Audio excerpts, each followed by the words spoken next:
7 दिसंबर 1984 रात के 2:13 पर हिमालय की गोद में बैठी भारतीय मौसम विभाग की एक रिसर्च टीम अपने दैनिक पर्यवेक्षण डेटा को वायरलेस ट्रांसमिशन के जरिए बेस कैंप को भेज रही थी। सब कुछ सामान्य तरीके से चल रहा था, लेकिन अचानक ट्रांसमिशन में कुछ कमियां आ जाती हैं।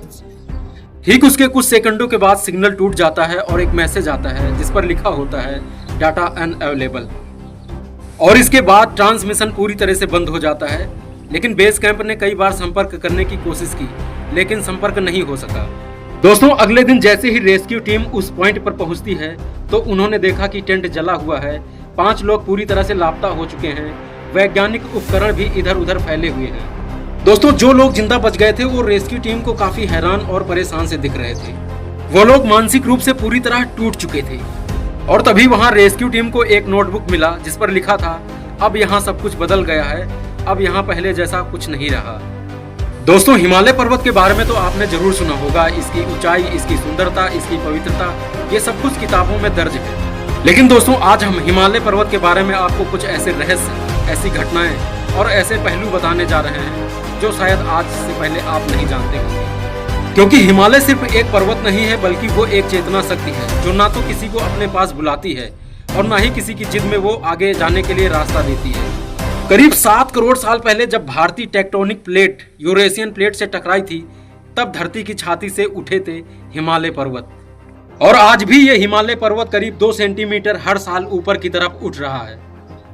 माउंट एवरेस्ट, कंचनजंगा, नंदा देवी और कैलाश, ये सभी इसी का हिस्सा है। यह पृथ्वी का सबसे ऊंचा पर्वत क्षेत्र है, लेकिन इसकी ऊंचाई से ज्यादा खतरनाक है इसकी गहराई, क्योंकि वहां पर कुछ ऐसा है जो इंसान की सोच से बिल्कुल परे है। 1984 की घटना कोई पहली बार नहीं हुई थी। 1972 में भारत तिब्बत सीमा पर एक सेना की यूनिट जो पेट्रोलिंग पर थी, जो बर्फीली चोटी पर चल तो रही थी, लेकिन उसका संपर्क बेस कैंप से टूट चुका था। यहाँ तक कि कोई संकट संदेश भी बेस कैंप को नहीं मिला। लेकिन कुछ दिनों के बाद जब वहां सर्च ऑपरेशन पहुंचा तो उन्हें सिर्फ वहां कुछ स्लीपिंग बैग और जले हुए उपकरण मिले, और इसके साथ ही वहां पर एक भी जवान का सुराग तक नहीं मिला। लेकिन दोस्तों, क्या कोई हादसा इतना साफ सुथरा होता है कि वहां पर जवानों का एक खून का कतरा तक ना मिले? उत्तराखंड में एक झील है जिसका नाम है रूपकुंड, और इसी रूपकुंड में 1942 में एक अंग्रेज फॉरेस्टर ने हजारों की संख्या में कंकाल देखे। कई सालों तक सिर्फ यही माना गया कि ये लोग किसी युद्ध काल के सैनिक रहे होंगे। लेकिन दोस्तों, 2004 में डीएनए जांच से पता चला कि ये सभी लोग अलग अलग देशों और अलग अलग जातियों से संबंधित थे। यहाँ तक कि कोई 200 साल पुराना तो कोई 800 साल पुराना, कोई यूरेशियन तो कोई एशियन। एक ही जगह पर अलग अलग समय के लोग आखिर कैसे पहुंचे? क्या हिमालय में समय किसी बंद घेरे में है, या हिमालय के कुछ हिस्सों में समय रुक सा जाता है? कुछ और जगहों, खासकर ऊंचाई वाली गुफाओं में साधु और योगी 30 से 40 साल से समाधि अवस्था में हैं, जहां भोजन तक नहीं, कोई शारीरिक गतिविधि नहीं, कोई हरकत नहीं। लेकिन दोस्तों, इसके बावजूद भी उनका शरीर कभी सड़ता नहीं, हमेशा गर्म रहता है। वहीं जब गुफा के अंदर वैज्ञानिकों ने तापमान मापा तो बाहर की तुलना में गुफा का तापमान 40 डिग्री से भी ज्यादा था, जबकि वहां पर कोई अलाव नहीं, कोई हीटिंग सोर्स भी नहीं। ये सब होने के बाद वैज्ञानिकों को वहां पर ऐसा लगा शायद वहां कोई अदृश्य ऊर्जा मौजूद है।